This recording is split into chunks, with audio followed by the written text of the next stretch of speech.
महामार्गावरील माणगाव जवळच्या काळ नदीवर नव्याने बांधण्यात आलेल्या पुलाच्या मातीचा भराव खचल्याची घटना समोर आली। त्यानंतर ह्या पुलावरील सुरू करण्यात आलेली वाहतूक प्रशासनाने बंद करून दुरुस्तीच्या कामाला सुरुवात केली। मात्र खचलेल्या मातीच्या भरावाच्या विरोधात शरद पवार गटाचे रायगड जिल्हा अध्यक्ष रवींद्र चव्हाण यांनी माणगाव प्रांत आणि पोलीस निरीक्षक माणगाव यांना निवेदन पत्र देऊन संबंधित कामाची चौकशी करून ठेकेदारांवर गुन्हे दाखल करण्याची मागणी करण्यात आली। मागील 17 वर्ष रखडलेल्या या मुंबई गोवा महामार्गाचं नामकरण करण्याचे असल्यास पनवती महामार्ग करा, असा घणाघात जिल्हाध्यक्ष रवींद्र चव्हाण यांनी केला। देशातला एकमेव राष्ट्रीय महामार्ग असा आहे की तो 17 वर्ष त्याचं काम चाललंय। त्या रस्त्याचं खऱ्या अर्थानं या सरकारला जर नामकरण करायचं असेल तर पनवती राष्ट्रीय मार्ग असं करायला हवं, कारण 17 वर्षात हजारो लोकांचा ह्या अपघातामध्ये ह्या रस्त्याच्या दुरावस्थेमुळे मृत्यू झालेला आहे। आणि राज्यकर्ते जसं तारीख पे तारीख कोर्टात असते त्या पद्धतीनं हा रस्ता ह्या तारखेला होईल अशा पद्धतीचे तारीख पे तारीख ह्या नागरिकांना देत आहेत।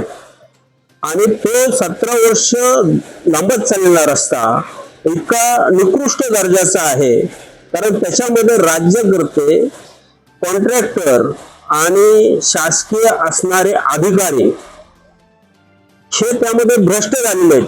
खरं म्हणजे या सगळ्यांची, जे कॉन्ट्रॅक्टर आहेत आणि जे अधिकारी आहेत, त्यांची सर्वांची ईडीकडनं चौकशी व्हायला पाहिजे।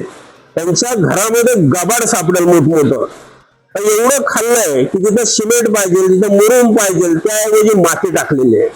आणि त्यामुळं त्या रस्त्याचा असणाऱ्या काळ नदीवरच्या पुलाचे तिथं आज जर पाहिलं तर तो रस्ता खचलाय, जिथं करोडो रुपये खर्च केलाय। राष्ट्रीय महामार्गाचा दर्जा कशाला म्हणतात?